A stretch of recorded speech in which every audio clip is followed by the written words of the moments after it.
పరమ పూజ్యులైనటువంటి మాస్టర్ గారి యొక్క ఉపదేశాలు, వారి యొక్క రచనల్లో చాలా అద్భుతంగా మనకు దర్శనమిస్తాయి. నేను మాస్టర్ యొక్క మంత్రజాలంలో కొన్ని విషయాల్ని మీ ముందు మనవి చేస్తాను. ఇవి మీరు ఇంతకుముందు చదివినవే అవుతాయి, అయినా వారి సన్నిధిలో మనవి చేయడం అది విశేషం.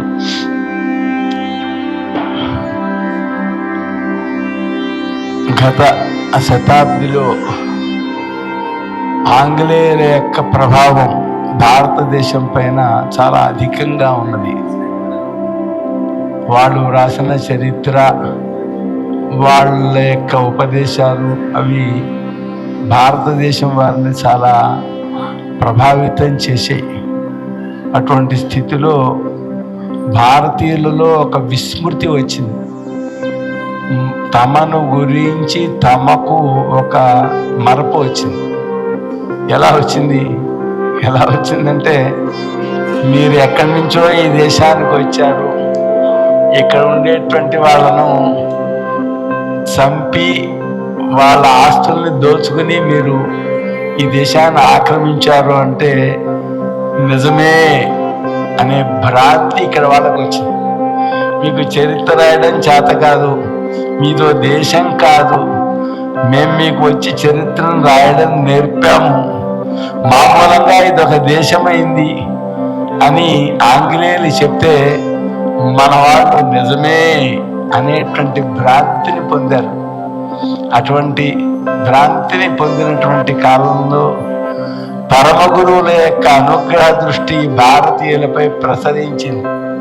ఎందుకంటే భారతీయ విద్యావంతుడిటువంటి భ్రాంతిని పొందిన కాలంలో వాళ్ళ అనుగ్రహ దృష్టి లేకపోతే దారేం లేదు.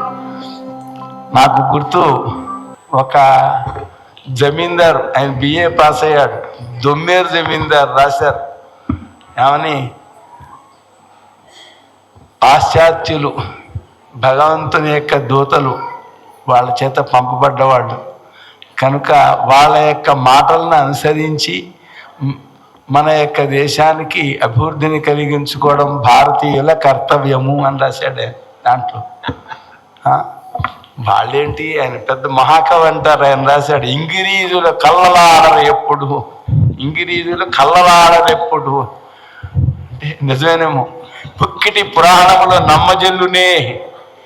ఇవి మహాకవిగా పేరు పొందిన గురదాడ మాటలు. వాటిని పాఠ్యవాచకాల్లో పిల్లలకి పాఠం కూడా బోధించాం. కనుక ఇంగ్లీష్ వాళ్ళే సత్యం, వాళ్ళదే ప్రమాణం, మందంతా అబద్ధాలు అనుకున్న కాలంలో పరమ గురువుల యొక్క పరమానుగ్రహం భారతదేశంపై పడ్డం వలన మేడం బ్లావెట్స్కీ గారు అమెరికా నుంచి భారతదేశం వచ్చారు. అమెరికా నుంచి భారతదేశం ఇక్కడికి రావడం అనేది ఇదేదో ఆలవకగా జరిగినది కాదు, పెద్ద కారణం చేత జరిగింది అని ఆ తల్లిగారు చెప్తారు. వారు వచ్చి ఆల్కాట్ అనేటువంటి వారితో సైతంగా మనకి మద్రాసులో దివ్యజ్ఞాన సమాజాన్ని స్థాపించడం, ఇక్కడ ఉండేటువంటి విద్యావంతులకు ఇక్కడ భగవద్గీత గొప్పది, ఇక్కడ ఉపనిషత్తులు గొప్పవి, ఇవి దివ్యజ్ఞానంతో కూడినవే అని ఆవిడ చెప్తే అప్పుడు విద్యావంతులు నమ్మే పరిస్థితి వచ్చింది. అది ఒక పెద్ద మార్పు. ఆవిడ ఊరికే మాటలు చెప్పడం కాకుండా ధ్యానం చేస్తూ కళ్ళు మూసుకుని ఏదైనా ఒక వస్తువు పోతే ఫలానా చోట వెతుక్కోండి కనబడుతుంది అని ఆమె దివ్య దృష్టితో చెప్తే, ఓహో ఇది దివ్య జ్ఞానము, వారి ఉపదేశాలు మనం అనుసరించాలి, నిజమే అని విద్యావంతులు ధ్యానం ప్రారంభం చేశారు దివ్య జ్ఞాన సంప్రదాయంలో. అలాగా భారతీయ విద్యావంతులకు భారతీయ ప్రాచీన విద్యలు నిజమే అనే ఒక ఎరుక రావడానికి దివ్య జ్ఞాన సమాజం ద్వారా పరమ గురువులు ఒక అనుగ్రహం ప్రసాదించారు. అయితే అది జరిగింది నిజమే, అయినప్పటికీ మన యొక్క అతి ప్రాచీన పరంపర, మహోన్నతమైనటువంటి విద్యలు అవన్నీ కూడా కల్పితాలు చరిత్ర కల్పితం, క్రీస్తు పూర్వం 4వ శతాబ్దంలో హిందూ మతం పుట్టింది అనే చదువు మాత్రం అప్పటి నుంచి ఇప్పటి వరకు సాగుతుంది. అటువంటి దుస్థితి తొలగించడం కోసం కూడా పరమ గురువులు ఒక మార్గం చూపించారు. ఏం చూపించారు? 5000 సంవత్సరాల నాడు హరప్పా సంస్కృతిలో అనేక అవశేషాలు లభించేలా చేశారు. చేస్తే మన మేధావులు సామాన్యుగా వాళ్ళు ఏం చేశారు? ఈ హరప్పా సంస్కృతి మీది కాదు, అది ఎవరిదో, దాంట్లో మీ మతానికి సంబంధించిన విశేషాలు లేవు, అది వేరే వాళ్ళ సంస్కృతి, వాళ్ళ సంస్కృతి ధ్వంసం చేసి మీ వాళ్ళు ఇక్కడికి వచ్చారు అని మళ్ళీ చరిత్ర అలాగే కల్పించారు.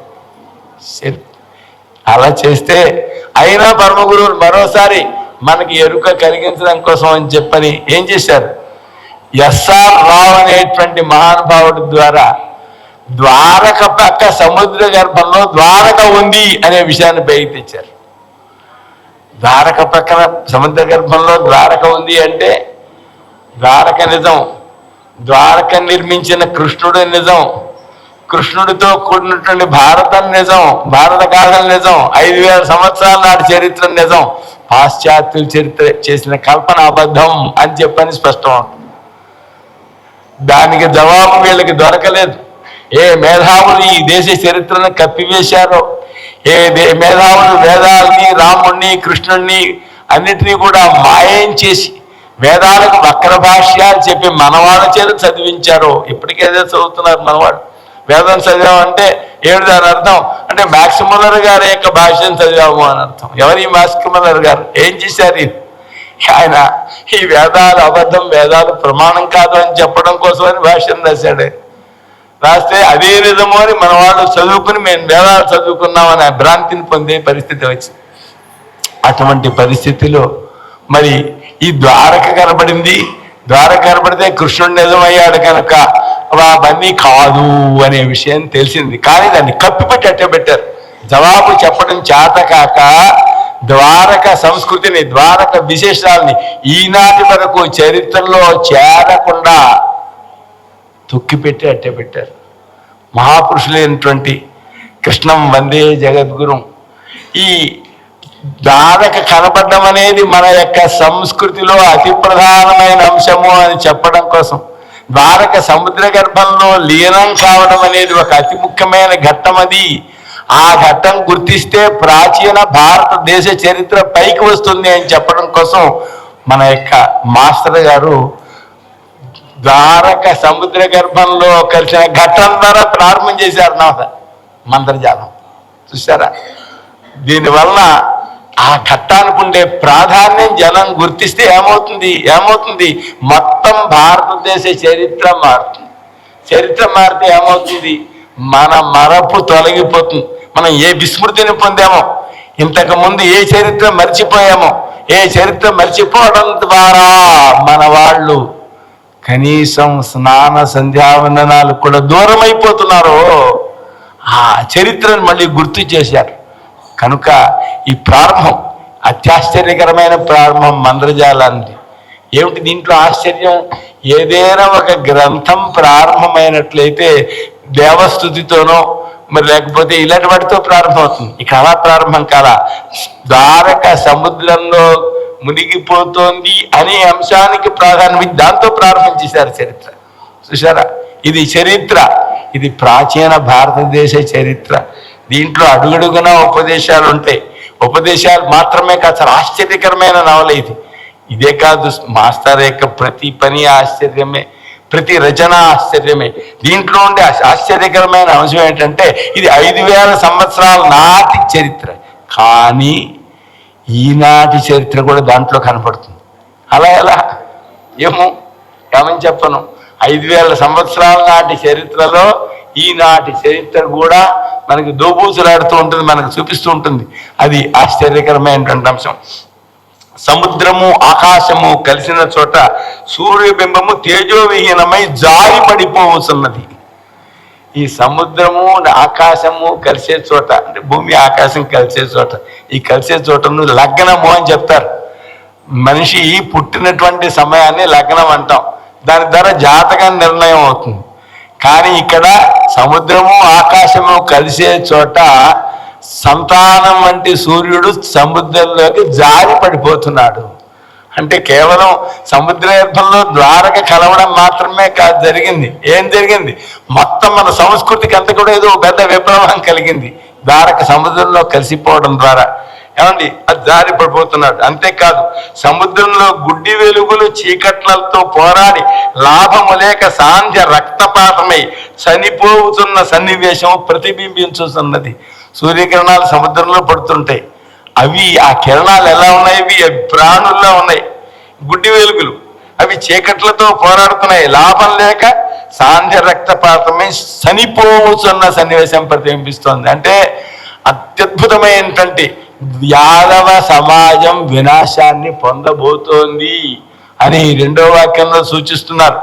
ఏమండి, అంతేకాదు ఈ విషాద గాథను కడుపులో ఇముడ్చుకొనలేని కడలి కల్లోలితమై క్షోభించుతున్నది. సముద్రంలో క్షోభ ఏర్పడింది. ఈ సన్నివేశాన్ని కడుపులో ఇముడ్చుకోలేక క్షోభిస్తుంది అన్నారు. అప్పుడు క్షోభ కలిగింది. ఏం కలిగింది? మొత్తం ద్వారక అంతా మునిగిపోయింది. అద్భుతమైనటువంటి ద్వారక, దేవతలు విశ్వకర్మ నిర్మించిన ద్వారక అత్యాశ్చర్యకరమైనటువంటి రూపం ఆకారంతో ఉండే ఆ కథ. ఏమిటి దాని ఆశ్చర్యం? ఏమిటి ఆశ్చర్యం అంటే ఆ కాలంలో ఉండేటువంటి ప్రపంచంలో ఉండే రాజులందరూ కూడా ఆ ద్వారకా నగరం యొక్క వైభవాన్ని చూడడం కోసమని సైన్య సమేతంగా ద్వారకకు వచ్చారు. అంత ఆశ్చర్యకరమైంది. ఈ మాట ఎక్కడ ఉంది? హరివంశంలో ఉన్నది. మొత్తం రాజులందరూ సైన్య సమేతంగా వచ్చేసారు చూడడం కోసం ద్వారకని. ఎందుకని? చాలా వైభవంతో ఉంటుంది ఇది. ఏమిటి ఆ వైభవం? మనం అంతా చూద్దాము అని. అంత ఆశ్చర్యకరమైనటువంటిది సముద్రంలో మునిగిపోయింది. ఎందుకు ఇలా జరిగింది? దీర్ఘములైన హేమంత శీతవాయువులు చండ వేగమున పరుగులెత్తుచు తమను ఉయ్యలూచిన తరంగ మాతృదేవతల తలలు పగులగొట్టి క్రూరములై సముద్రమును దాటి నియమోల్లంఘనము చేయుచున్నవి. అవి అంతటితో ఆగక తీరమందలి ఇసుకు తిన్నెల రూపు మాపి రేణువులను రేపి దుమ్మెత్తిపోతున్నవి. ఏంటిది? వాయువులు, శీతల వాయువులు ఏం చేస్తున్నాయి? సముద్ర తరంగాల్ని క్షోభింపజేస్తున్నాయి. సముద్ర తీరంలో ఉండే ఇసుకని కూడా పైకి రేగగొడుతున్నాయి. అంతేకాదు అది విప్లవాత్మకములై శీతల శవస్పర్శతో ద్వారకా బాహ్య ఉద్యాన వీధుల్లో దుండగించి తరు లతాకుమలను తాకి ఆకులను రాల్చి మ్రోళ్లు చేయుచున్నవి. శీతల వాయువులు పెద్ద వినాశాన్ని కలిగిస్తున్నాయి అని అంటున్నారు. ఈ శీతల వాయువులు ఎవరివి? విప్లవ భావాలు.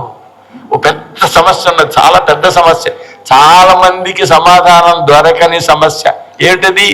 సాక్షాత్తు భగవానుడు శ్రీకృష్ణుడు, ఆయన నిర్మించింది ద్వారక, ఆయన యొక్క అనుయాయులు యాదవులు, వాళ్ళందరూ కూడా ఆయన జీవించి ఉండగా ఈ మహావినాశాన్ని పొందడం ఏమిటి? ఎందుకు పొందారు దాకా? ఎవరు చెప్తారు? స్థూలంగా చెప్పాలంటే జవాబు ఉంది. కాలోస్మి లోకక్షయకు ప్రవృత్త, నేను కాలపురుషుణ్ణి, లోకాన్ని నాశనం చేయడం కోసం సంకల్పించాను. ఏంటండి? బలరాముడే ప్రశ్నించాడు, కృష్ణ నీవు చేసినటువంటి అద్భుతమైనటువంటి ఇది ఈ నిర్మాణం ఇంతకాలం నువ్వు కృషి చేస్తే చివరికి వినాశమా జరిగేది? ఎలా? ఏం చెప్తాను జవాబు? ఉంది జవాబు, ఇదే జవాబు. ఏమిటి జవాబు? ఎవరి శీతల వాయువులు, ఈ విప్లవం ఏమిటి? దానికి మాస్టర్ జవాబు చెప్పారు. మాస్టర్ కనుక జవాబు చెప్పారు. ఎవరు చెప్తారు ఈ జవాబు? ఆశ్చర్యకరమైన జవాబు. పశ్చిమ దేశాల నుండి విప్లవ భావాల్ని యాదవులలో కొందరు ప్రవేశపెట్టారు. ఆ విప్లవ భావాల ప్రభావం వలన యాదవులలో విభాగం వచ్చి వాళ్ళు వినాశాన్ని పొందడానికి కారణమైంది. దానికి కలి కారణం. కాలపురుషుడు పరమేశ్వరుడు. కాలపురుషుడు, ఈ కాలపురుషు యొక్క సంకల్పంలో భాగంగా కలి ప్రవహిస్తుంది. అయితే కలి వల్ల జరిగిన పనేమిటి? పశ్చిమ దేశాల నుంచి వచ్చే ఆ భావాలు, విషభావాలు, భారతీయ సంస్కృతిని నాశనం చేసే భావాలు ఎందుకు వచ్చాయి? కారణం ఏమిటి? వాళ్ళకి ఇక్కడ అభివృద్ధి ఇష్టం ఉండదు. ఇది ఎప్పటి మాట? అప్పటి మాట. అప్పటి మాట కాదు, ఇప్పటి మాట కూడా. 5,000 సంవత్సరాల వెనకే కాదు, అప్పటి నుంచి జరుగుతూనే ఉన్నది. ఈ సంస్కృతిని విధ్వంసం చేయడం కోసం, ఇక్కడ అస్తవ్యస్త స్థితిని కలిగించడం కోసం అక్కడ ప్రణాళికలు రచింపబడుతున్నాయి. నిజమా? నాకు ఈ మధ్య ఓ మిత్రుడు చెప్పాడు, ఆయన అక్కడ చీఫ్ ఇంజనీర్గా, పెద్ద ఇంజనీర్గా పనిచేశారు. ఆ పనిచేసిన ఆయన చెప్పారు, అక్కడ ఒక యూనివర్సిటీలో ప్రత్యేకించి ఒక విభాగం ఏర్పాటు చేశారు, హిందూ పీఠంగా ఏర్పాటు చేశారు. ఈ హిందూ పీఠంగా ఏర్పాటు చేయడం దానికి ఒక పెద్ద ప్రణాళిక. ఏమిటి ఆ ప్రణాళిక? అక్కడ ఆయన ఏమిటి ఆ ప్రణాళిక అంటే, ఇక్కడ నారాయణమూర్తి అని ఒక పెద్ద సంపన్నుడు ఉన్నాడు. ఆయన నారాయణమూర్తి చాలా మంది తెలుసండి, ఇన్ఫోసిస్ స్థాపకుడే. ఆయనను కోరారు, మేము ఒక హిందూ పీఠం పెడుతున్నాం అని. ఆయన దానికి కొన్ని $1,00,00,000 ఇచ్చారు. ఆ హిందూ పీఠానికి $1,00,00,000 ఇచ్చారు. ఆ హిందూ పీఠాన్ని నెలకొల్పడం కోసం వారు శృంగేరి స్వామి వారి యొక్క ఆశీస్సులు తీసుకున్నారు.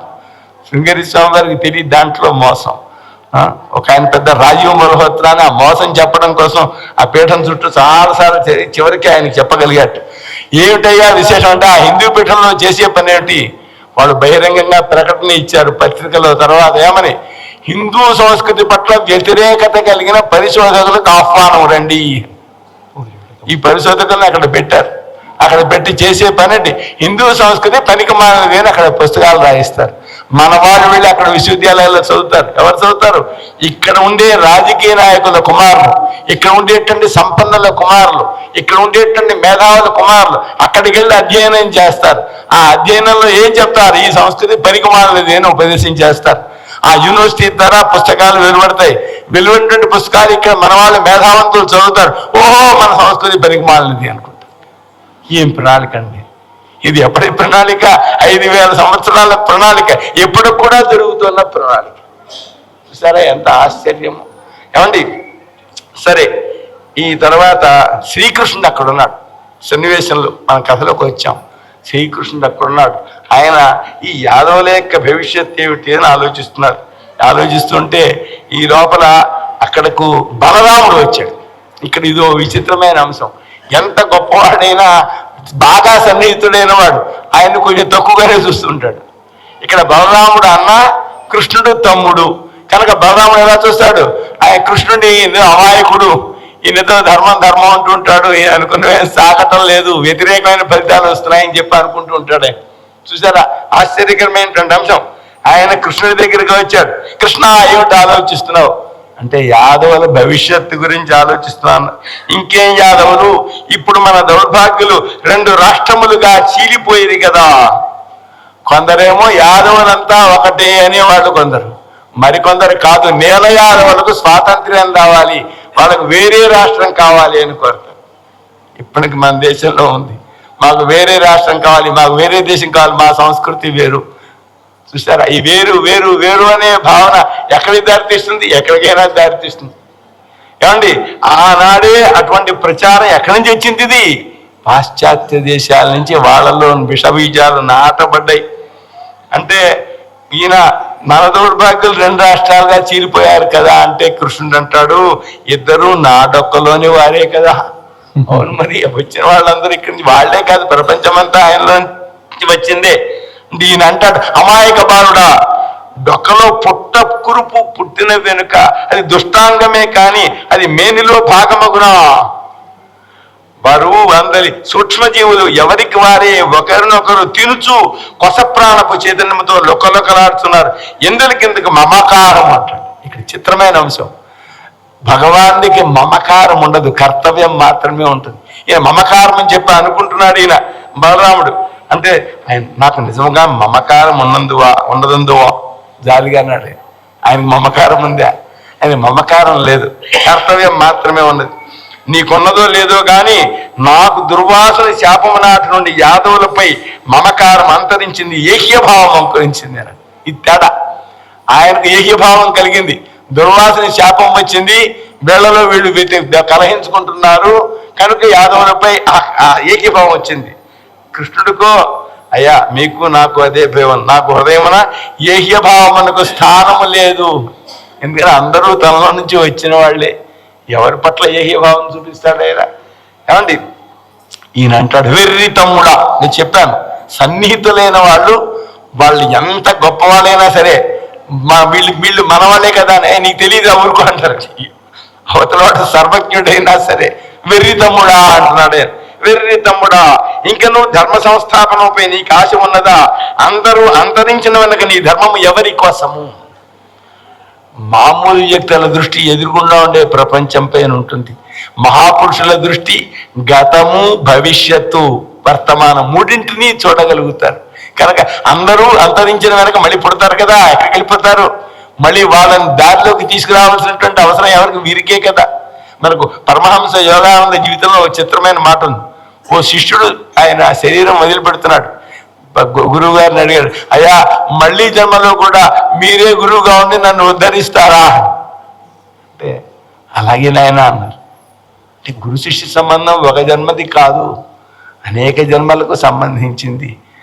ఏం చేశారైనా ఈ పిల్లవాడు మరణించిన తర్వాత ఓ సంవత్సరం లోపుగా కలకత్తా వీధులలో తన యొక్క జుట్టునిలా చేతిలో పట్టుకుని రోడ్డు మీద పెడుతున్నాడు ఆయన పరమహంస యోగానంద గారు. అలా వెడుతూ ఆ జుట్టుని చేతిలో పట్టుకు మరీ పెడుతున్నాడు ఆయనకి. ఆ జుట్టు కొనల ద్వారా ఏవో తరంగాలు వదులుతున్నాయి. మన వాళ్ళు శిఖ ధరిస్తారు. శిఖల యొక్క కొనల్లో ఏముందో వాటిని ముడి వేసి ఆపైన ఆచమ్య ప్రాణాయామ్య అంటారు. ఏమండి ఆ శిఖను చేతిలో పట్టుకుని ఆయన అలా కలకత్తా రోడ్డులో వెళ్ళి ఒక ఇంటికి వెళ్ళాడు. అమ్మా మీ ఇంట్లో గర్భంలో ఒక శిశువు ఉన్నాడు, ఆ శిశువు నా శిష్యుడు కనుక అతడు పుట్టిన తర్వాత కొంచెం పెరిగిన తర్వాత నాకు అప్పగించండి, అతడు ఉత్తముడు అవుతాడు అని చెప్పి ఆయన ఉపదేశం చేశారు. చూసారా?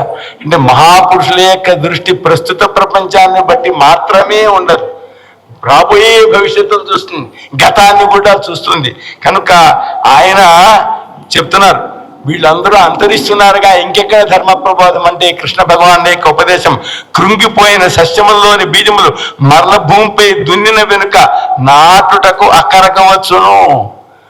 అక్కడికి సస్యం పోయింది కానీ విత్తనాలు వచ్చాయి, అవి మళ్ళీ నాటాల్సి వస్తుంది. రత్నగర్భను పండించుట్లో సంవత్సర పురుషులకు విసుగు జనించానా. ప్రతి సంవత్సరం కూడా మళ్ళీ పంటలు వస్తూనే ఉంటాయి. అది సంవత్సర పురుషుడు చేసేటువంటి పని, కాల పురుషుడు చేసేటువంటి పని. కనుక మనం వారి రక్షణ విషయంలో కూడా విసుగు పొందడానికి వీల్లేదు. అంతరించిన వారికి ఎక్కడికి పోతున్నారు? మరల రాబో జాతులే నా నుండియే ఉద్భవించుతుండిరి. కనుక భగవాన్ యొక్క ప్రణాళిక అంత అత్యద్భుతమైనటువంటిది. మరణించితే అయిపోలేదు జీవితం, మరణంతో జీవితం సమాప్తి కాలేదు, మళ్ళీ జన్మ ఉన్నది, ఆ జన్మలో మళ్ళీ సాధన ఉన్నది, సాధన ద్వారా వ్యక్తి అభివృద్ధి పొందవలసినటువంటి పరిస్థితి ఉన్నది. అంటే ఈ మాట విని మరి ప్రస్తుతాంశము అప్పటి యాదవుల పరిస్థితి ఏమిటి? ప్రస్తుతం ఎప్పుడు కాలగర్భంలోనికి పోవచ్చుండును. ఇది యాదవుల ప్రస్తుత పరిస్థితి. ఎంత అద్భుతంగా చిత్రించారండి ఏమండి. కనుక ఈ విధంగా వాళ్ళ యొక్క సంభాషణ చాలా ఆశ్చర్యకరమైన అంశం. చూడండి నేనే అనుకున్నాను ఒకప్పుడు, ఏమని, ఏంటిది ఇన్ని వేల దేవాలయాలు కూల్చేశారు, ఇన్ని లక్షల మందిని సంహరించారు, ఎప్పటి మాట 1200 సంవత్సరాలుగా ఈ జాతి బతుకు ఎంత దయనీయంగా గడిచింది, ఎప్పటికీ దీనికి ఉద్ధరణ? భగవానుడు అవతరిస్తాడంటారు, ఎప్పుడు అవతరిస్తాడు, ఏం చేస్తాడు అని చెప్పి ఒకప్పుడు కలతపడేవాడిని ఏమండి. అది తలుచుకుంటే అలాగే ఉండదు. అందువల్ల విశ్వాసం కూడా పోయిన వాళ్ళు ఉన్నారు. కేవలం గడచిన చరిత్రలో ఇంత అన్యాయం జరిగింది కనుక, మనం ఏం చేయలేకపోయాం కనుక ఏం లాభం లేదు అని చెప్పని మన ప్రాచీన సంప్రదాయాన్ని గురించి విశ్వాసాన్ని కోల్పోయిన వాళ్ళు చాలా మంది ఉన్నారు. ఆ మాట వస్తుంది, బలరామం మాట వస్తుంది, తమ్ముడా బాల్యమాదిగా నిర్విరామంగా నీ వనరించిన ఈ కృషికి ఇంతటి దుష్పరిణామం సంభవించుట ఎంత విచిత్రము. దీనికి అంతటికి కారణం ఏమయ్యుండును? ప్రశ్న. ఈ ప్రశ్న ఒక బలరాముడిది కాదు. ఏంటి? మామూలుగా ఆలోచించే వాళ్ళందరికీ వస్తుంది. ఏంటిది ఈ పరిస్థితి ఇలా వచ్చింది? అప్పుడు వచ్చింది, తర్వాత వచ్చింది. ఎప్పుడు 1200 సంవత్సరాలు. 1200 సంవత్సరాలు అంటే ఏంటి? 2000 సంవత్సరాలు కనుక శకులు ఉజ్జయిని వరకు ఆక్రమించారు. శకులు ఉజ్జయిని వరకు ఆక్రమించారు. అప్పుడు విక్రమార్కుడు అనేటువంటి మహారాజు వాళ్ళని ఓడించి శకారి అని బిరుదును పొంది మళ్ళీ ధర్మస్థాపన చేశాడు. కనుక ఇది జరుగుతూనే ఉంది, ఎప్పటి నుంచో జరుగుతుంది ఈ చక్రం. ఆ చక్రంలో ఇది కూడా ఒక భాగం మాత్రమే. దానికి కృష్ణుడు జవాబు చెప్పాడు, అన్నా శరీరధారులైన మీ బుద్ధి పరిమితమైనది, అతీతమైన అంశము మీకు సహజముగా అవగతమైన దేహబద్ధమై తాత్కాలికముగా విస్మృతి చెందినది. గడిచింది ఏమిటో తెలియదు, రాబోయేది ఏమిటో తెలియదు. ఇది మామూలు మానవుల పరిస్థితి. కలి ప్రభావం ఒకటి ఉంది. అందుకు కలి ప్రవేశం ఒక అంగము కాదా? కాలం యొక్క ప్రభావంలో, కాలం యొక్క గమనంలో కలి యొక్క ప్రవేశం ఒక అంగం. మహాభారత యుద్ధానంతరం యుధిష్ఠిర పట్టాభిషేకంతో ధర్మ సంస్థాపన జరిగింది. మరి కలి యొక్క ప్రవేశం కూడా జరిగింది. కలి ప్రవేశం, కలికి సంధ్యాంశము అని ఉంటాయి. సంధ్యా ముందుండేది సంధ్య, తర్వాత సంధ్యాంశం. ఈ సంధ్యాంశం ఏదైతే ఉన్నదో ఆ సంధ్యాంశం అప్పుడే ప్రారంభమైపోయింది. పూర్తిగా కలి ప్రవేశం మనకు శ్రీకృష్ణ భగవాన్ యొక్క నిర్యాణం తర్వాత జరిగింది. కానీ కలి ప్రవేశం జరిగితే అవుతుంది, దానికి అనుగుణమైన పరిస్థితులు ఏర్పడుతూ ఉంటాయి. అయితే అప్పుడు ఈయన అంటాడు, అది వాస్తవంగా జరిగిందా? దుర్భేద్యమైన కర్మభూమికి అంతుని యోగమాయ చేత పరిరక్షింపబడుతున్న యాదవ కులమునకు కలి ఎటు నుండి సోకినది? బలరాముడికి ఇప్పుడు ప్రశ్న వచ్చింది. శ్రీకృష్ణుని మాయ చేత రక్షింపబడేటువంటి యాదవులకు కలి ప్రవేశం ఎలా జరిగింది అంటే ఆయన చెప్పారు, యాదవులను నేను పరిరక్షించలేదు, వారు నాకు ఆశ్రితులు కాదు, నాకు సమకాలికులు మాత్రమే. మరి కలి ప్రవేశం ఎలా జరిగింది? వ్యక్తి స్వాతంత్ర్య బుద్ధియే కలికి తావిచ్చినది. ఎలా ప్రవర్తించాలి, మనిషి ఎలా ప్రవర్తించాలి? చాలా క్లిష్టమైన ప్రశ్న. నేను ఒక చోట పెద్ద చూశాను, ఒక వాల్ పోస్ట్, ఏమని, అనుకున్నది అయిపోవాలోయ్, అనుకున్నది అయిపోవాలోయ్.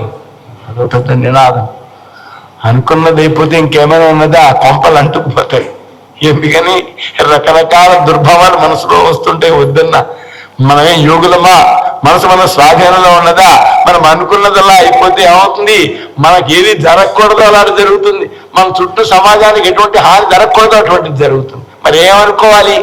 శాస్త్రం ఏం చెప్పిందో అది అనుకోవాలి. మద్బుద్ధిరనుగమ్యత అంటాడు భగవాన్ శ్రీకృష్ణుడు, విష్ణు రామచంద్రమూర్తి. నా ఆలోచనను అనుసరించండి, మహాపురుషుల ఆలోచనను అనుసరించాలి, భగవాన్ యొక్క ఉపదేశాలను అనుసరించాలి, వేదాలను అనుసరించాలి, శాస్త్రాలను అనుసరించాలి తప్ప నాకు చూసినట్టుగా ఉండాలి అనుకోకూడదు. కానీ ఏం కలిగింది యాదవులలో భావన? వ్యక్తి స్వాతంత్ర్య బుద్ధి, నా ఇష్టం, నా యొక్క వ్యక్తిగతమైన వ్యవహారం నాది, నాకు తోచినట్టుగా నేను వ్యవహరిస్తాను అని చెప్పింది. వ్యక్తికి ఏం తోస్తుంది? వాడి మనసులో ఉన్నది వస్తుంది. మనసులో ఏముంది? పూర్వ జన్మల్లో ఏ సంస్కారాలు ఉన్నాయో ఆ సంస్కారాలు పైకి వస్తాయి. అది నాకు తోచాయని మనం అనుకుంటాం. అందులో మంచి తోస్తుంది, చెడు తోస్తుంది. చెడు నాకు తోస్తే మంచి అనుకుంటే ఏమవుతుంది? దాన్ని ఆచరిస్తే నాకు నష్టం, సమాజానికి కూడా నష్టం. చూసారా? కనుక వారి విచ్ఛిన్నతకు కారణమైనది వ్యక్తి స్వాతంత్ర్య బుద్ధి. నాకు ఇష్టం, నాకు తోచినట్టు నేను వ్యవహరిస్తాను అనేటువంటి భావన. వాయవ్య దిశ నుండి పాశ్చాత్య ఖండవాసికు కాలయవనుడు దండెత్తుటయే కర్మభూమి రాహుగ్రస్తమొకటకు కారణమైనది. కాలయవనుడు వచ్చాడు, భౌతికంగా యుద్ధం చేశాడు, పరాజయాన్ని పొందాడు. కానీ వాడి యొక్క ప్రభావం భారతదేశంలో ఉండిపోయింది. అంతేకాదు కాలయవని యొక్క అనుయాయులు వేసే ప్రణాళికలు భారతదేశంలో ఉండే యుధిష్ఠిర సామ్రాజ్యాన్ని నాశనం చేయడం కోసం, అస్తవ్యస్తం చేయడం కోసం ఆనాడు ప్రయత్నం జరిగింది. నేను చెప్పాను, ఇది ఆనాటి చరిత్ర మాత్రమే కాదు, అందులో ఈనాటి చరిత్ర కూడా ఉంది. దీంట్లో ఈనాటి చరిత్ర ఏముంది? ఇక్కడ ప్రభుత్వం సాగుతోంది, కాస్త రామకృష్ణ అంటోంది, రామాలయాన్ని నిర్మాణం చేసింది, మరి ఇంకేవో దేవాలయాన్ని బాగు చేసింది. అంతేకాదు మంచి మార్గంలో ప్రయాణం చేయండి అంటూ అభివృద్ధిని కలిగించాలనుకుంటున్నారు. కానీ ఈ ప్రభుత్వాన్ని అస్తవ్యస్తం చేయడం కోసం, ఎక్కడ ప్రజలను అస్తవ్యస్తం చేయడం కోసం అక్కడ ప్రణాళికలు ఇప్పుడు సాగుతున్నాయి. 5000 సంవత్సరాల నాడు అది సాగాయి. 5000 సంవత్సరాల నాడే కాదు, ఈనాడు కూడా ఆ ప్రయత్నాలు సాగుతున్నాయి. ఇక్కడ ప్రభుత్వాన్ని అస్తవ్యస్తం చేయడం కోసం ఈ పక్కన ఉన్నటువంటి బంగ్లాదేశ్ లో జీవితాన్ని భ్రష్టం చేస్తున్నారు, నాశనం చేస్తున్నారు.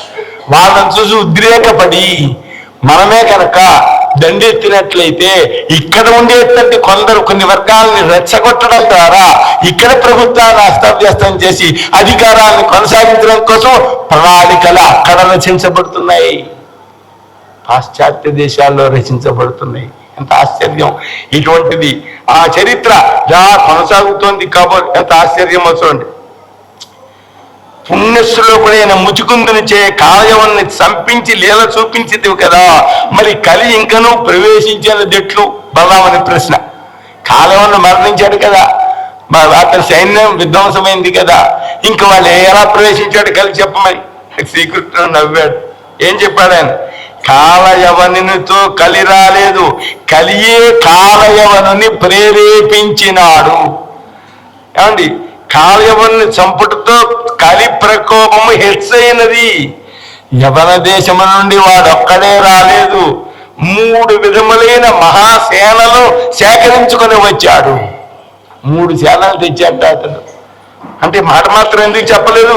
మొత్తం మనవాడు వాళ్ళని మొట్టు పెట్టేవారు కదా బలరాముడు అన్నాడు. అంటే కృష్ణుడు జవాబు చెప్పాలి. దీనికి వివరిస్తున్నాడు చూడండి, ఎంత ఆశ్చర్యకరమైన అంశము. ఆ సైన్యములు బాహుబలమునకు అందునవి కాదు, ఒక సేన యాదవులలో నేరక్షీర న్యాయమున కలిసిపోయినది. మట్టు పెట్టాలంటే యాదవులే మరణిస్తారు. ఏమిటి ఆ సైన్యం? విప్లవ భావాలు. మాకు వేరే దేశం కావాలి, మీ దేశం పనికిరాదు, మీతో మేము కలిసి ఉండలేము, మాకు వేరే స్వాతంత్ర్యం ఇవ్వండి అనేటువంటి విప్లవ భావాలు యాదవులలో వాళ్ళు కలిగించారు. ఈ విప్లవాత్మకమైనటువంటి భావంతో ఇతరులను నాశనం చేయడం కాదు, ఆత్మ విధ్వంసానికి కూడా పూనుకుంటున్నారు. ఇదొక సైన్యం. ఇంకో సైన్యం ఉన్నది, విలాసిని జనులు 2వ సేన. శీలరహితములైన తమ విభ్రమముల చేత నగర పౌరులను కామమోహితులను నచ్చి పాదాక్రాంతులను చేసుకుంటున్నారు. ఇది 2వది. అతి పవిత్రమైన ఏకపత్ని వ్రతము, పాతివ్రత్యము అనే అద్భుతమైనటువంటి సంపద ద్వారా ఇప్పటికి కూడా ప్రపంచానికి ఆదర్శభూతమైనది భారత సమాజం. ఈ మాట ఎవరంటున్నారు? నేను అంటున్నా. ఒక 10 ఏళ్ల వెనక లండన్లో ఒక పెద్ద మీటింగ్ అయింది. ఆ మీటింగ్లో వాళ్ళు మాట చెప్పారు. ఏమిటది? ఇప్పటికి కూడా భారతదేశం నుండి ప్రపంచం నేర్చుకోదగింది కుటుంబ వ్యవస్థ. ఈ కుటుంబ వ్యవస్థ అనే మాట అన్నారు వాళ్ళు. కుటుంబ వ్యవస్థ అంటే ఏమిటి? కుటుంబ వ్యవస్థ అంటే మన 21 తరాలు పైనుంచి 21 తరాల తర్వాత ఊరుకుంటే ఒక వంశ పరంపర కొనసాగడం, ఇది కుటుంబ వ్యవస్థ అంటే. భార్యాభర్తల యొక్క ఏకపత్ని వ్రతము, పాతివ్రత్యం అనేటువంటి ధర్మంలో ఉన్న ఆశ్చర్యకరమైన అంశం ఏమిటంటే, ఏమిటి అంశం? ఫలానా గోత్రం మారండి, ఫలానా ఋషులు మారండి మనం చెప్పుకుంటాం. ఆ గోత్ర ఋషి మొదలుకొని మన వరకు ఈ పరంపర కొనసాగుతుంది. మరి ఈ కుటుంబ వ్యవస్థ లేకపోతే పరంపర ఎక్కడ ఉంటుందండి?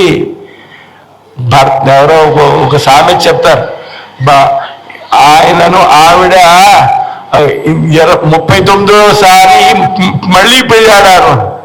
39వ మళ్ళీ పెళ్ళాడడం ఏంటండి అంటే, ఆ దంపతులు విడిపోయి మరెవరెవరినో కట్టుకుని మళ్ళీ అలా ఎందరెందరినో కట్టుకున్న తర్వాత 39వ మళ్ళీ ఆ దంపతులే పెళ్ళాడారు అని. విదేశాలకు సంబంధించిన సామెత, మనకు సంబంధించింది కాదు. అంటే ఎందుకు వచ్చింది ఈ సామెత అంటే, జరుగుతుంది అక్కడ నచ్చట్లా, ఓ సంవత్సరానికో 2 సంవత్సరాలకో వదిలేస్తాను, ఇంకోళ్ళని కట్టుకోవడం అవుతుంది. ఇక్కడ కుటుంబ వ్యవస్థ ఎక్కడా? గోత్రం ఎక్కడా? ఋషులు ఎక్కడా? ఏం లేదు. మనకు ఎటువంటి గోత్రాలు ఉన్నాయండి? శ్రీమద్ రామాయణంలో రామచంద్రమూర్తి యొక్క వివాహ సందర్భంగా రామచంద్రమూర్తి వంశం గురించి చెప్తారు. ఈ వంశం ఎక్కడ ప్రారంభమైంది? మనువుతో ప్రారంభమైంది. మనువు దగ్గర నుంచి 34వ తరంలో వాడు శ్రీరామచంద్రుడు. విష్ణు పురాణంలో రామచంద్రమూర్తి యొక్క కుమారుడైన కుశుడి దగ్గర నుంచి బృహదశ్వని వరకు వంశం ఉన్నది మొత్తం. అంటే మనకు రామవంశం ఎక్కడి నుంచి ప్రారంభమైంది? మనువుతో ప్రారంభించి బృహదశ్వని వరకు ఉంది. ఎక్కడ పురాణాల్లో ఉన్నది. బృహదశ్వని వరకే కాదండి, ఆ వంశం వాళ్ళు థాయిలాండ్ని పాలించారు అని అక్కడ వాళ్ళు చెప్పుకుంటారు. కుశల వంశం వాళ్ళే మమ్మల్ని పాలించారు అని ఆ రాజు యొక్క పేర చివర రామ్ అని వాళ్ళు చేర్చుకుంటారు. రామచంద్రమూర్తి యొక్క వంశం వాళ్ళే కాశ్మీర్ నేపాల్ను పాలించారని నేపాల రాజవంశావళిలో ఆ కుశల వంశం వాళ్ళ యొక్క పట్టికలు వాళ్ళు ఇచ్చుకుంటారు. రాజతరంగిణి అని అక్కడ ఉన్నది. ఇదేం కుటుంబ వ్యవస్థ అండి! ఎటువంటిది ఈ పరంపర? ఆ పరంపరలో వాళ్ళం కనుక మేము ధర్మార్థులుగా ఉండేవాళ్ళండి. అది విశేషం. ఈ పరంపరలో ఉండే అద్భుతమైన అంశం ఏంటంటే భరతుడు చెప్తాడు రామాయణంలో ఏమని చెప్పాడు ఆయన, నేను అన్నగారైనటువంటి రామచంద్రమూర్తి పరిపాలన చేయవలసిన రాజ్యాన్ని తమ్ముడే నేను స్వీకరించినట్లయితే మా యొక్క వంశంలో నేను ధూళి వంటి వాడిని అయిపోతాను. ఇదండి కుటుంబ వ్యవస్థ. ధూళి ఏం చేస్తారు? దులిపేస్తారు. ధూళిని అట్టే పెడతారా? చీపురుతో దులిపేస్తారు. కనుక వంశంలో ధూళి వంటి వాడిని అయితే దులిపేస్తారు. అతి పవిత్రమైనటువంటి శ్రీరాముని వేది ఇక్ష్వాకు యొక్క వంశంలో భరతుడు అన్నగారిని పక్కకు పెట్టి రాజ్యాన్ని స్వీకరించాడండి. చిచ్చి అతని పేరు తీసేయండి పనికిమాలిన వాడు అని చెప్పి అంటారు. అటువంటి దుష్టస్థితి రాకుండా ఉండడం కోసం నేను రాజ్యపీఠాన్ని అధిష్ఠించను.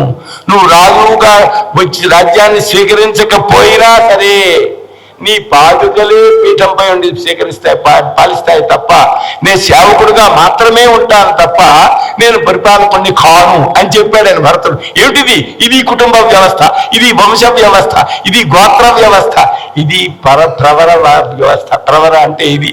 ఇటువంటి మహానుభావులు మన వంశంలో ఉన్నారు కనుక నేను దారి తప్పకూడదు, అటువంటి వంశంలో పుట్టాను కనుక అని చెప్పని. చూసారా ఎటువంటి అద్భుతమైనటువంటి వ్యవస్థ ఉన్నదో? అటువంటి వ్యవస్థని భంగం చేయడం కోసం విలాసిని గణాన్ని దింపి వాళ్లకు వశం చేసుకుని యాదవులలో విప్లవాన్ని సృష్టించారు. ఎవరు? పాశ్చాత్యులు. దానికి ఒక పెద్ద పాఠశాల ఉంటుంది. చాలా గమ్మత్తైన వ్యవహారం. వారు పాఠశాల పెడతారు. ఆ పాఠశాలలో ఏం నేర్పుతారు? నాకు తెలుసు. నేను ఒక కళాశాలకు ఉపన్యాసానికి వెళ్ళాను. ఆ కళాశాలలో అక్కడ ఒక ఆయన మా మత బోధకుడు చెప్తాడు, మీ హిందువులు చట్టాన్ని పూజిస్తారు కదా. అవునండి అవునండి. మన వాళ్ళు అక్కడ నవ్వుతున్నారు. ఈ పిల్లలు అవునండి చెట్లను పూజిస్తారు అని నవ్వుతున్నారు. అక్కడ చెట్లను పూజిస్తారు అని నవ్వుతున్నారండి. అంటే ఈ సంస్కృతిని గురించి మన వాళ్ళ చేత నవ్వేలా చేయడం కోసం, ఈ సంస్కృతి పనికిమాలింది అని చెప్పడం కోసం విద్యాలయాల్ని స్థాపించారు. ఎక్కడుంది ఆ మాట? మనకు మందరజాలంలో ఉన్నది. వాళ్ళు పాఠశాల పెట్టారు, వాళ్ళు విలాస కళలు నేర్పారు, మనుషుల్ని మోహంలో ముంచారు. ముంచేం చేశారు? ఈ సంస్కృతిని గేలి చేసి ఇది పనికిమాలినది అని ప్రజల్లో భావాల్ని కలిగించారు. ఇదంతా కూడా మనకి మాస్టర్ గారు తమ దర్శనంలో వీటన్నిటి కూడా చెప్పడం జరిగింది. చూసారా ఇలాగా విలాసిని గణం ఇదొక ఒకటి అక్కడే కాదండి. ఇలా చేతిలో తీసామనుకోండి, ఏమిటిది? కరవాణి, చరవాణి. ఏం కనపడుతుంది? విలాసిని గణం కనపడతారు. మోహాన్ని కలిగించే సన్నివేశాలు కనబడతాయి. ఈ విధంగా పిల్లల యొక్క మనస్సులు ఏమవుతాయి? కామాపురితాలు అవుతాయి. కామయేష క్రోధయేష రజోగుణ సముద్భవ మహాసనో మహాపాప్మ విద్యానమి వైరిణం. ఏడి గొప్ప శత్రువో ఆ శత్రువు వచ్చి మనుషుల హృదయాల్లో ప్రవేశిస్తున్నాడు. ఇప్పుడు తప్పనిసరి మాట్లాడడం కోసం కరవాణి కావాలి. తీరా తీస్తే ఏమవుతుంది? దాంట్లో అశ్లీల దృశ్యాలు గోచరమవుతాయి. గోచరమైతే ఏమవుతుంది? కామం ప్రవేశిస్తుంది, క్రోధం ప్రవేశిస్తుంది, మనసులు మకిలవుతాయి. మన సంస్కృతికి విరుద్ధమైన పరిస్థితి ఏర్పడుతుంది. పోరాటం అప్పుడే కాదు ఎప్పటి వరకు సాగుతూనే ఉందండి. ఎలా చేస్తున్నారు చూడండి, ఆశ్చర్యకరమైన అంశం. అంతేకాదు ఈ కామమోహితులైనటువంటి జనాలు లొంగిపోతే ఆ యాదవుని ఒక వర్గంగా చేసి ఎదుగుపై దండయాత్ర చేయించి ఆక్రమించి స్వాతంత్రాన్ని ప్రకటించడం కోసం సిద్ధంగా ఉన్నారు. ఆ కామా నుండి చెలరేగిన క్రోధం హక్కుల పోరాటంగా ఆత్మహత్యకు పాల్పడింది. ఇక మూడవ సేన మద్యపానము అలవాటు చేశారు మన వాళ్ళకి. ఏదైతే ఒక దోషము అని అనుకుంటున్నామో, మద్యపానం అనేది గుణం కాదంటున్నామో, ఆ మద్యపానాన్ని ఒక మామూలు అలవాటుగా మార్చివేశారు. ఎందరందరూ దానికి బానిసలైపోయారు, నష్టపోతున్నారని తెలిసిన ఇది వరకు ప్రభుత్వం దాడి చేసేది. నా చిన్నతనంలో 60 సంవత్సరాల వెనక వాళ్ళు వచ్చి ఈ కళ్ళు బట్టీల దగ్గర దాడి చేసి వాటిని పాటు చేసేవాడు, ప్రభుత్వానికి సంబంధించిన వాడు. ఇప్పుడు ప్రభుత్వమే మద్యాన్నం కొత్త వ్యవస్థ ఏర్పడింది, మారిపోయింది, వ్యవస్థ మారిపోయింది. చూసారా? వీరంతా ఎవరు? విదేశ సైనికులు. ఈ విధంగా వ్యాపించారు. కృష్ణుడు చెప్పాడు, ఇది బలరాముడికి కూడా అలవాటైంది. ఆయన సిగ్గుపడ్డాడు. ఏది? మద్యపానం బలరాముడికి కూడా అలవాటైనందువల్ల ఆయన సిగ్గుపడ్డాడు. కృష్ణుడు ఈ మాట చెప్పాక మన ఇంట కూడా ప్రవేశించింది. ఈ 3 శానలను రేకెత్తించి కాలయవనుడు తాను మరణించాడు. 3 శానల్ని దేశంలో వ్యాపింపచేశాడు. చూసారా ఎంత ఆశ్చర్యకరమైన సన్నివేశం. అక్కడ చెప్పిన మాటలు 5000 సంవత్సరాల వెనక ఏది జరిగిందో అది ఇప్పటికీ జరుగుతూనే ఉన్నది దేశంలో. దాన్ని మాస్టారు ఈ విధంగా చిత్రణ చేయడం జరిగింది. ఏమండి? సరే, ఇంతలో మైత్రేయుల వారు అక్కడికి వచ్చారు. మైత్రేయుల వారు వస్తే మరి ఏమిటి మీరు ఇలా వచ్చారు అన్నారు. అంటే ఆయన మీ లేలే నన్ను ఇక్కడికి రప్పించింది అని చెప్పాను. అంతవరకు బాగానే ఉంది. భగవానుడు అడిగారు, ఏమని మన వారందరూ కుశలమేనా అని. ఇక్కడ గమ్మచ్చునండి, పెద్దల దగ్గర ఎంత వినయంగా మనం ప్రవర్తించాలో ఇక్కడ బాగా అర్థమవుతుంది. కృష్ణ భగవానుడు మన వారందరూ కుశలమేనా అన్నారు. సామాన్యంగా ఇదే ప్రశ్న ఇతరులు వేస్తే మైత్రేయుల వారు ఏం జవాబు చెప్తారు? మైత్రేయుల వారే కాదు, కొంచెం సాధనలో ఉండే వాళ్ళు ఏమని చెప్తారు? మనవారు కానివారు ఎవరు అంటారు. మామూలుగానే మాట. అంటే అందరి పట్ల నాకు సమభావం ఉంది అనేది ఆ మాటలో వెల్లడవుతుంది. కానీ ఈ మాట ఎవరి దగ్గర అనాలి? మన సాటి వాళ్ళతో అనొచ్చు, మనకంటే క్రింది వాళ్ళతో అనొచ్చు, మనకంటే పెద్దవాళ్ళతో అనకూడదు. మనవారు కానివారు ఎవరు? ఎందుకని మనం ఆయన వాళ్ళం తప్ప మన వాళ్ళు వీళ్ళందరూ కాదు. ఎప్పుడు మనవాళ్ళు ఆయన అక్కడ లేకపోతే అప్పుడు వీళ్ళందరూ మనవాళ్ళు. ఆయన దగ్గర ఉంటే అంతా ఆయన వాళ్ళమే. పెద్దవాళ్ళు కనపడితే నమస్కారం చేస్తాం, కానీ మనకంటే చాలా పెద్దవాళ్ళు అక్కడ ఉన్నప్పుడు మన పక్కన మనకంటే కొంచెం పెద్దవాళ్ళకి నమస్కారం అనకూడదు. ఎందుకని అక్కడ మనమంతా ఆయనకి నమస్కారం చేయవలసిన వాళ్ళు. ఎంత సుకుమారమైన గౌరవభావం అండి, అంత జాగ్రత్తగా ఉండేవారు. అందుకనే ఈయన ఏమన్నాడు? మనవారు కానివారెవరు, మీ అనుగ్రహం ఈ రీతిగా ఉండగా కుశలమునకు కొరత ఏమి. 2 మాటలు. ఎంత జాగ్రత్తగా మాట్లాడడం చాలా కష్టమండి. వాగ్దేవత అనుగ్రహించాలి. ఆ వాగ్దేవత అనుగ్రహిస్తే తప్ప మాటలు తిన్నగా రావు. మాట్లాడింది ఎవరు? గొప్పవాడు, చాలా గొప్పవాడు మైత్రేయుడు. 2 మాటలు అన్నాడు. ఒకటేమిటి? మనవారు కానివారెవరు. ఇది భగవానుడితో ఆయన దగ్గర మాట కాదు. రెండవది ఇంకోటి ఏమిటి? మీ అనుగ్రహం ఈ రీతిగా ఉండగా అనేది ఇది దిప్పి పొడిపోయిందండి. ఏమిటి దిప్పి పొడుపు? ఏమిటా? కోట్ల కొలది యాదవులు కొంత సమయంలో వాళ్ళందరూ కూడా వినాశాన్ని పొందబోతున్నారు. వాళ్ళలో ఒకళ్ళు కొట్టుకొని మీ అనుగ్రహం ఈ రీతిగా ఉండగా కుశలమునకు కొరత ఏమి. దిప్పి పొడిచినట్టయింది. చూసారా ఎంత జాగ్రత్తగా మాట్లాడాలండి. ఈయన గుర్తించేశారు. మా అనుగ్రహం ఏ రీతిగా ఉన్నదో నీవు గుర్తించితవన్నమాట. భగవాన్ నవ్వాడు. ఈయనేం చేశాడో నేనేం సంకల్పించాలో నీకు అర్థమైపోయింది అనమాట. అప్పటికి తెలిసింది మైత్రేయుడికి, మన ఇక్కడ అన్నదగిన మాటలు కావ్యని శ్రీహరి అని చెప్పి నమస్కారం చేశాడు. నిజమే, ఆయన సంకల్పం ఎవరు గుర్తించగలుగుతారు? ఆయన లోకానికి క్షేమం చేయడం కోసం ఏది సంకల్పించాడో అది ఆయనకే తెలుసు తప్ప ఇతరులకు తెలియదు. కానీ చెప్పాను ఇందాక, మనకు చాలా గొప్ప వాళ్ళు కూడా దగ్గర ఉండేటువంటి వాళ్ళు సన్నిహిత బంధువులు ఉన్నారే, వాళ్ళని గొప్ప వాళ్ళుగా అనుకోరు. ఆయన వేళాపడం చేస్తున్నాడు బలరాముడు. ఏమని? మీ పరమ గురువు శ్రీకృష్ణుడుకు లోకమును చేసిన ధర్మబోధ యాదవ పాండవుల కర్ణరంధముల్లో ఇటు దూరి అటు దూసుకొని పోయి శ్వేత దీపవాసులకు సోకి హృదయస్థమైనట్లున్నది. వేళాపడం చేశాడు. ఎందుకని ఇక్కడే వినాశం కలగబోతోంది. ఆయన ధర్మ ఉపదేశాలు ఏం ఉపయోగం లేకపోయాయి అనేటువంటి భావంతో. నిజంగా ఉపయోగం లేకుండా పోయాయండి. ఉపయోగం లేకుండా పోతే ఈనాడు గీతా జయంతి ఎందుకు చేస్తున్నాం? ఈనాడు పారాయణ ఎందుకు చేస్తావు? ఆనాడు ఆయన చేసిన ఉపదేశం ఈనాడే కాదు, ఏనాటికి ఉపయోగం ఉంటూనే ఉంటుంది. అక్కడ తాత్కాలికంగా జరగవలసిన ప్రక్రియ కాలాన్ని బట్టి జరుగుతూ ఉన్నది. తర్వాత గమ్మత్ చూడండి, మా ఆతిథ్యాన్ని ఇంతకాలానికి స్వీకరిస్తామన్నమాట అన్నారు మైత్రేయుల వారితోటి శ్రీకృష్ణుడు. అంటే బలరాముడు అంటాడు, మైత్రేయ జాగరూకత వహింపము, మా తమ్ముడు ఇచ్చింది మాయా ఆతిథ్యము అనుకోవడం చేస్తాడు. ఆయనంతా మాయతో ఆతిథ్యం ఇస్తాడు అని. ఎందుకని ఆయన మాయావి తమ్ముడు కదా, ఏదన్నా చల్లచ్చు అంటే చిత్తం. పూర్వం నారదునికే తప్పలేదు, తమకి ఎదిక్రేడయో అదే మాకు అనుగ్రహం అని చాలా జాగ్రత్తగా మాట్లాడే. ఈ నారదుని కథ ఒకటి ఉన్నది మనకి, నారదుని కథ. అంటే మనం దీంట్లో విషయాలు అర్థం చేసుకోవాలంటే మనకి వెనకాల కథలు చాలా వస్తాయన్నమాట. చూడండి ఎంత చిత్రమో. ఒకప్పుడు నారదుడు తుంబురుడు ఒక రాజు దగ్గరికి వెళ్ళారు. మీ అమ్మాయిని మాకు ఇచ్చి పెళ్లి చేయన్నారు. ఎవరికి ఇవ్వాలి? మీ అమ్మాయికి ఎవరు నచ్చితే ఆ వారికి ఇవ్వవచ్చు. ఆ అమ్మాయికి ఎవరు నచ్చితే వాళ్ళు వివాహం చేసుకుంటుంది. మా ఇద్దరు ఎవరికొకరికి, అది కోరిక. ఏమండి దీంట్లో హృదయపూర్వకంగా చెప్పిన మాటలా ఇది.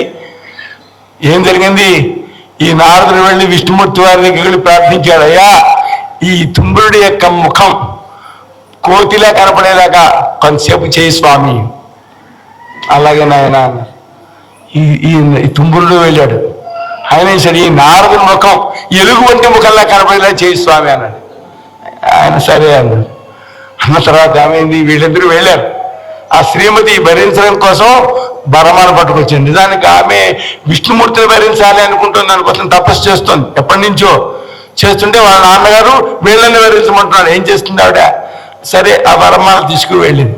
తీసుకువెళితే ఆ రూపం చూసి ఈ రూపం భయపడి బాబోయ్ బాబోయ్ అని అనుకొచ్చేసింది. ఏమైందమ్మా? వాళ్ళు పెద్ద ఋషులు చెప్పిస్తారు, నువ్వు ఇలా కంగారు పడతావేమిటి అంటే, ఏం చెప్పను, ఒకరిది ఎలుగుబంటి ముఖం, ఒకరిదేమో కోతి ముఖం, ఎవరిని వివరించను, ఎలా వివరించను? ఆయనకేం తోచలేదు. అయితే మరి ఏమంటాం? వారిద్దరి మధ్యలో నీల సుందరాకారుడు ఒక ఆయన ఉన్నాడు, పోనీ ఆయనే వివరించు. ఏం చేసిందామా? ఇదన్నా తీసుకెళ్ళి నారదునికి తుంబుడికి మధ్యలో వేసింది. ఆ నీల సుందరాకారుడు ఆమె కనపడుతున్నాడు, ఇంకెవరికి కనపడటం లేదు. దాంట్లో వేసిన తర్వాత ఈమె అదృశ్యమైంది, కనపడలేదు. నారదుడికి కుంభుడికి కోపం వచ్చింది. అయ్యా నీకు ఇష్టం లేకపోతే మానేయచ్చు కదా, ఈ స్వయంవరం అని చెప్పని ఎందుకు మమ్మల్ని మోసం చేశాను? అయ్యా నాకేం తెలియదండి, మీరు చెప్పారు అమ్మాయి వివరించడానికి వచ్చింది, అంత మాత్రమే తెలుసు, ఏం జరిగిందో తెలియదు. వీళ్ళిద్దరికి దెబ్బలాటకి వెళ్ళారు విష్ణుమూర్తి మీదకి. ఇద్దరు వెళ్ళారు. వెళితే అప్పుడు అక్కడ శ్రీమతి అక్కడ లేదు, శ్రీమమ్మను దాని లోపల ఉన్నది. ఇద్దరికి వీళ్ళిద్దరు చెప్పారు, ఆ రాజు మమ్మల్ని మోసం చేశాడు అంటే మరి ఏమిటి, మరి ఏం జరిగింది మోసం అంటే? మమ్మల్ని వరించలేదు, ఎవరినో వరించిందిట అమ్మాయి అని చెప్పారు. ఎవరినో వరించింది అంటే మరి అలా ఎందుకు జరిగింది? మీరు కోరినట్టుగానే చేశారు కదా. ఏం కోరారు వీళ్ళు? ఇద్దరు కోరారు.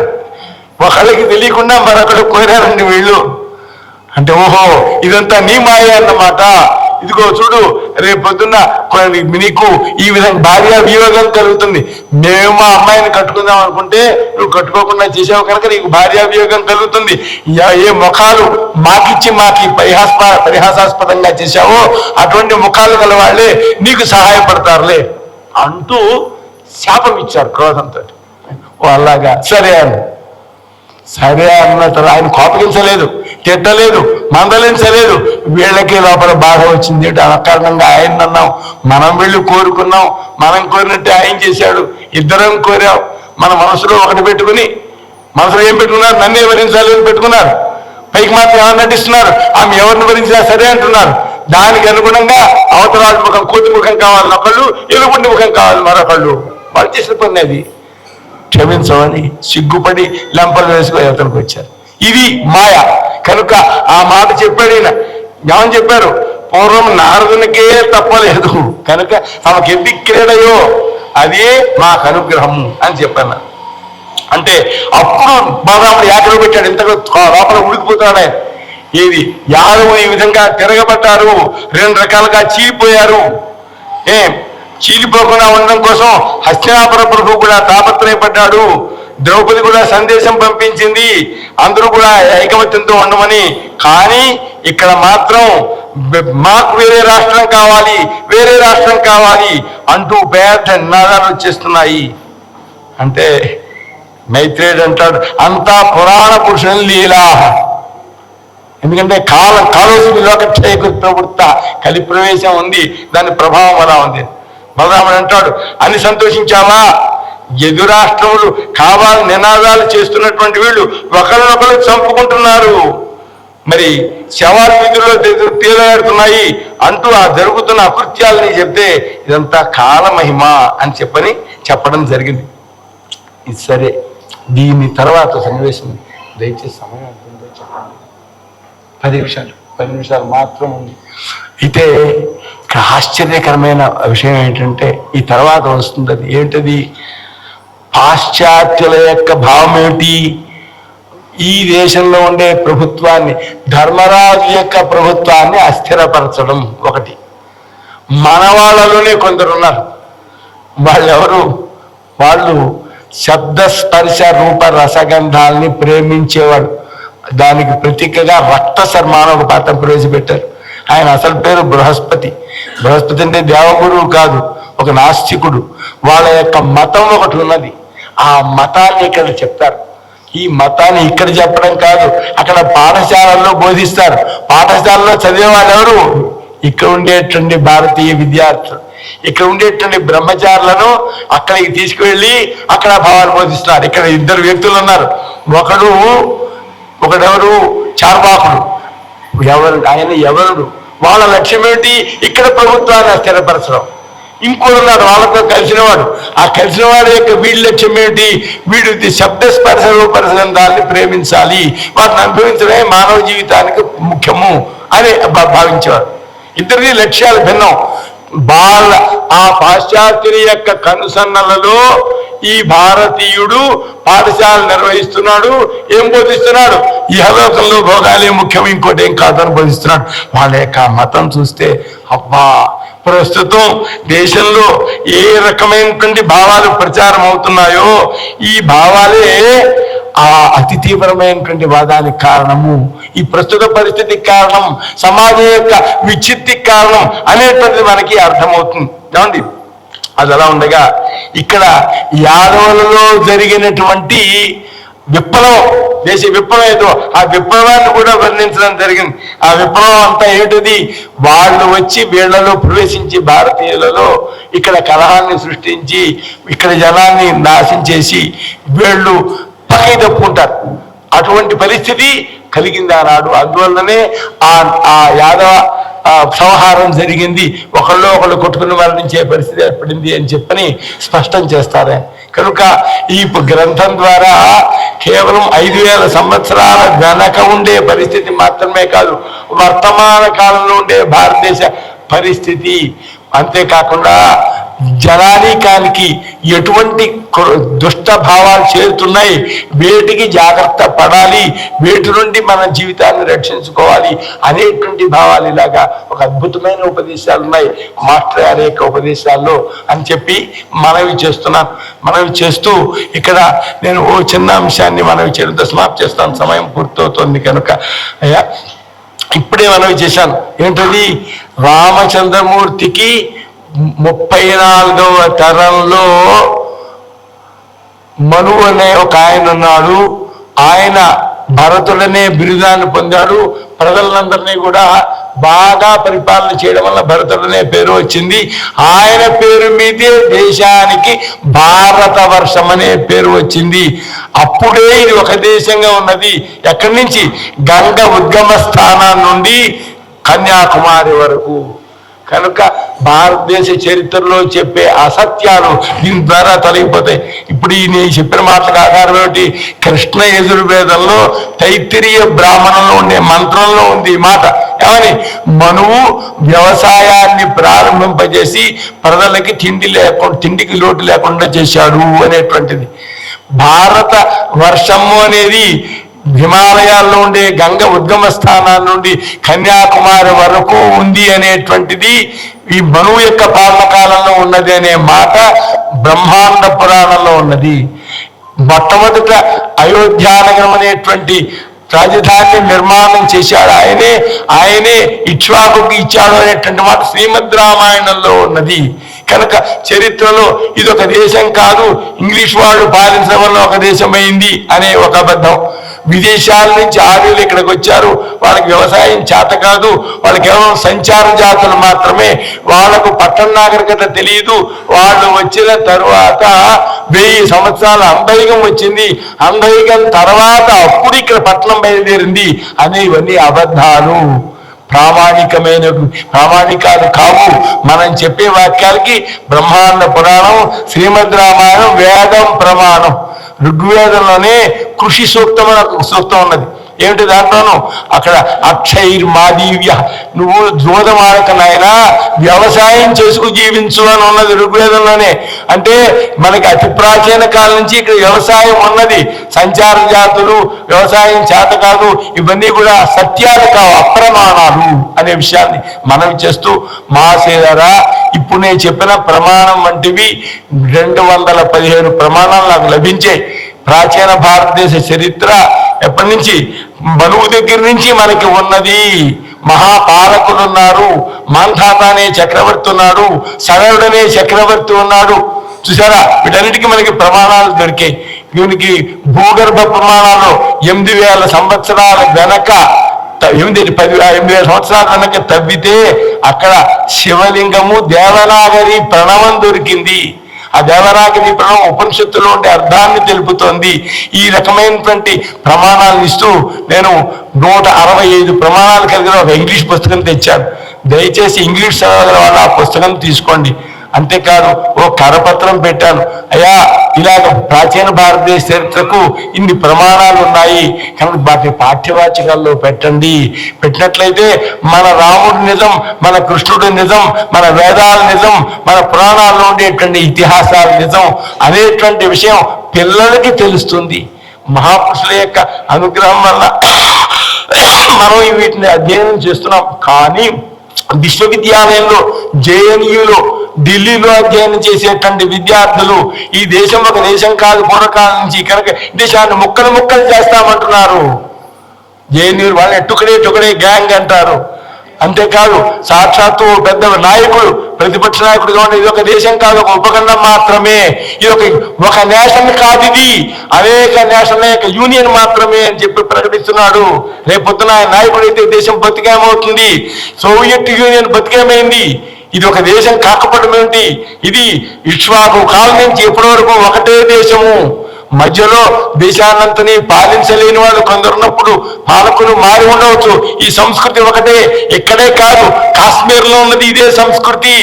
కాశ్మీర్ రాయి తరంగిణి తీయండి, ఆయన చెప్తాడు విష్ణుమూర్తి శివుడు ఆరాధ్యులుగా కలిగిన ఇద్దరిని ఆరాధించేటువంటి ఇక్కడ తీర్థం కాని ప్రదేశం నువ్వు కిందంత మాత్రం కూడా లేదు అని చెప్తాడు ఆయన రాజతరంగిణిలో. కలహనుడు కశ్యపుడు అనేటువంటి ఋషి నిర్మించిన ప్రదేశం కాశ్మీరం. కనుక కాశ్మీరంలో ఇదే సంస్కృతి ఉన్నది, నేపాలంలో ఇదే సంస్కృతి ఉన్నది, సింహళంలో ఇదే సంస్కృతి ఉన్నది, లంకలో ఇదే సంస్కృతి, థాయిలాండ్లో ఇదే సంస్కృతి. ఇంతేకాదు మిగిలిన దేశాల్లో ఇదే సంస్కృతి పూర్వం ఉండేదండి. ఈజిప్ట్ రాజు రామేషస్ అతని పేరు. రామేషస్ అంటే అర్థమేంటి? రామేశ అనే సంస్కృత పదానికి వికృతి పదం రామేషస్. రామేషస్ అంటే రాముని చేత ప్రతిష్ఠించబడిన ఈశ్వరుడు అని అర్థం. అంటే రామేశ్వరంలో ఉండేటువంటి దేవుడు అని అర్థం అన్నమాట. ఆ పేరు వాళ్ళు పెట్టుకున్నారు. ఆ రామేశ్వర ప్రతిష్ఠ చేశాడు. తన యొక్క శత్రువుతోటి వడంబడిక చేసుకుంటూ సాక్షులుగా మిత్రావరణని పేర్కొన్నాడు. మిత్రుడు పగటికి అభిమాన దేవత. మనం రోజు సంధ్యావందనంలో పగటి వేళ మిత్రస్య చర్షని ధృత అని మిత్రుడిని ప్రార్థన చేస్తాం, ఉపస్థానం చేస్తాం. అలాగే సాయంకాలం ఎమమ్మే వరుణస్సు దేహం మధ్యాచముదయ అని వరుణుని మనం ప్రార్థన చేస్తాం. ఆ మిత్రుడిని వరుణుడిని సాక్షులుగా చేసుకుని ఈజిప్టులో ఉండేటువంటి రాజు, అప్పటికి క్రైస్తవ మతం లేదు, మహమ్మదీ మతం లేదు, ఆ కాలంలో ఈజిప్ట్ సంస్కృతిలో ఆయన సాక్షిగా పెట్టుకున్నాడు. అదొక శాసనం ఉన్నది. అంతేకాదండి, ఈ మిత్రుడు వరుణుడికి ఇద్దరు కలిగిన వాళ్ళు ఎవరో తెలుసా? ఇద్దరి యొక్క సంతానం వశిష్ఠుడును అగస్త్యుడు. వశిష్ఠుడు సూర్యవంశానికి పురోహితుడు, అగస్త్యుడు పాండ్యరాజుకి ఎప్పటి పాండ్యరాజు అయినా ఈ అగస్త్యుడు అంటే రామాయణంలో ఉన్నాడు ఆయన. ఆ పాండ్యరాజుకి ఏం చేశాడు? 18 అక్షరాలతో కూడినటువంటి తమిళ లిపి, ద్రావిడ లిపి, ఛందస్సు, అలాగే వ్యాకరణం, వాటిని కలిగినవి ఒక చిన్న పుస్తకం, శంఖ ఫలకం అనే ఒక ఫలకం ఇచ్చి మీరు వంశపరంగా రక్షించుకోండి అన్నారు. ఇది మన కాళహస్తి మహాత్మ్యంలో వస్తుంది. అంటే అర్థమేంటి? ఈ రెండు సంస్కృతులకి మూలమైన వాళ్ళు ఇద్దరు అన్నదమ్ములు. ద్రావిడ సంస్కృతికి అలాగే ఆర్య సంస్కృతికి మూలభూతమైన పురుషులు ఇద్దరు ఉన్నారు, అన్నదమ్ములు. ఎవరు వారు? వశిష్ఠుడు, అగస్త్యుడు. అగస్త్యుడు ద్రావిడ సంస్కృతికి మూలమైతే అక్కడ వశిష్ఠుడు ఆర్య సంస్కృతికి మూలమై రాజుల్ని మార్గంలో నడిపించినటువంటి వాడు. ఇది ఒకటే సంస్కృతి అండి. ఎప్పటి నుంచి మాట, ఎప్పటి రామాయణం, ఎప్పటి రాముడికి పూర్వం ఉండేటువంటి 34 తరాలు అనుకుండే భరతుడు ఎక్కడ, ఆయన పేరు మీదే భారత అనేటువంటి పేరు వచ్చింది. ఇలాంటి ఆధారాలు మన సంస్కృతికి ఉన్నాయి. 215 ఉన్నాయి. ఇప్పుడు ఇంకో పుస్తకం రాయాలి. కానీ దయచేసి మీరందరూ కూడా రెండు కార్డులు ఒక కరపత్రం తీసుకోండి. ఎవరైతే ఇంగ్లీష్ చదవగలరో వాళ్ళ పుస్తకం కూడా తీసుకుని మీరు కేంద్రానికి, రాష్ట్రానికి రాయండి. ప్రాచీన భారతదేశ చరిత్రకు చాలా ప్రమాణాలు ఉన్నాయి. మీ దగ్గర పుస్తకంలో 125 ప్రమాణాలు ఉన్నాయి. ఈ పైన నన్ను చెప్పమంటే 215 చెప్తాను.